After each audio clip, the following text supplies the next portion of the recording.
Hey everyone, it is Rebeccah Silence, creator of Healing is Possible, with today's healing message that no matter what darkness or triggers show up, there's always a beginning, a middle, and an end to that uncomfortable discomfort, icky energy that we don't want to feel if and only if we will lean in, breathe into it, and stay with it until the charge starts to relax and eventually releases and goes away. It is a week of Thanksgiving. It is the beginning of winter. And I want people to understand that the goal during this time of the year is not to try to avoid conflict. And that's what so many people do heading into the holidays, heading into winter, heading into the darkness energetically that they're feeling. People want to do anything but be with their, what I'm just going to call, to simplify this, triggers. But when we want to do anything but be with and deal with and face and move through and conquer our triggers and conflict, we have no power. And I want you to learn how to make your triggers your bitch. I want you to learn how to be the most powerful version of you in the face of uncomfortable emotions and uncomfortable scenarios, so that no matter what you're facing, you never feel powerless again. I want you in the full expression of your greatness, especially in the midst of these challenges, and not trying to do damage control or shut them down or run away in whatever ways you like to run, right? We all have our vices, and our vices keep us from our greatness. And the triggers are not bad. They're not good either, but they're not bad. They're not wrong. They're there to show you, all right, I've got this energy, this belief, this story, this old wound that no longer serves me, that is literally bubbling up because it's time for me to release it.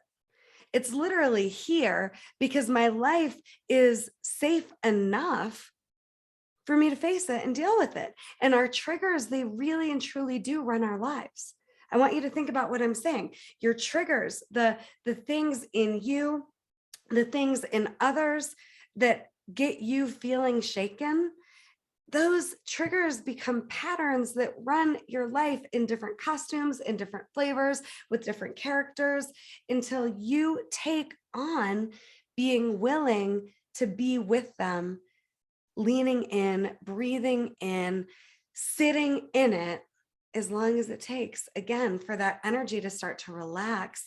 And if you can trust and know that there's life on the other side of the trigger, not meaning, oh, the trigger went away and it's dealt with for now, but like there's literally life on the other side of the trigger, meaning you've broken through the pattern so that it's no longer a thing.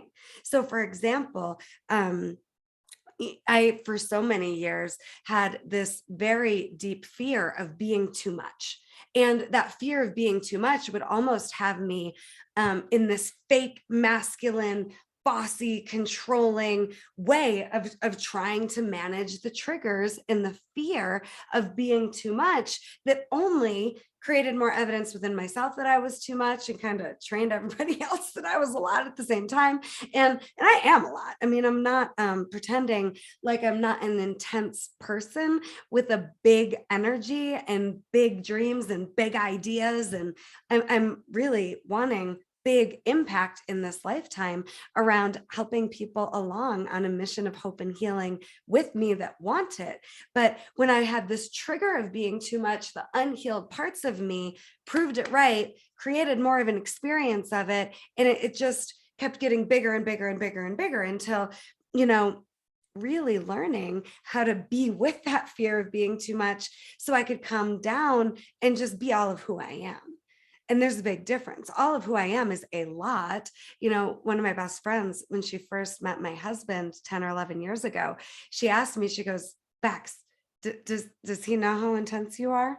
And the answer was yes. And there was more that he didn't know yet for sure.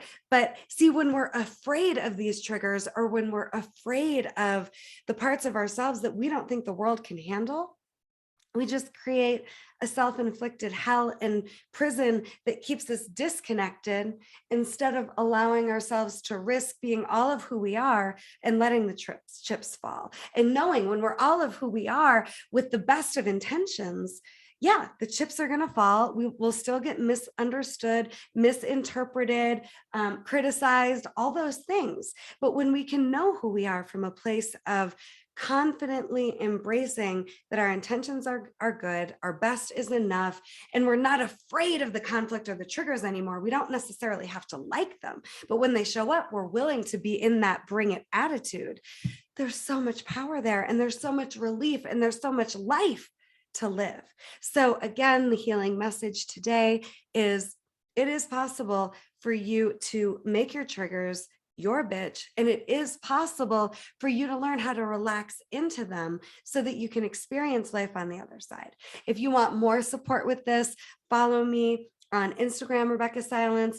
Follow the Rebeccah Silence YouTube channel. Go to RebeccahSilence.com. There's a free ebook on 1 Step to Healing that you can download right now on RebeccahSilence.com. And for the women, you got to come with me. Colorado Springs, January 7th, 8th, and 9th, 3 days of learning how to be with your greatness on a level that you've not ever imagined was possible. Find ultimate freedom in stepping into all of who you really are, the version of yourself that you're the most proud of, with me for 3 days in Colorado. If you're not interested, no problem. But if you are, come on. If you see yourself there, let's make it happen, and tell your friends. And men, love to you too. This next retreat is just for the ladies. Don't forget, everyone, that healing is possible. The darkness is real, and so is the light. And this week of Thanksgiving, more to come on triggers in the hot seat and in social media posts. And just know, I am here loving you, cheering you on, seeing your greatness, and I am thankful for you this Thanksgiving season. Bye, everyone.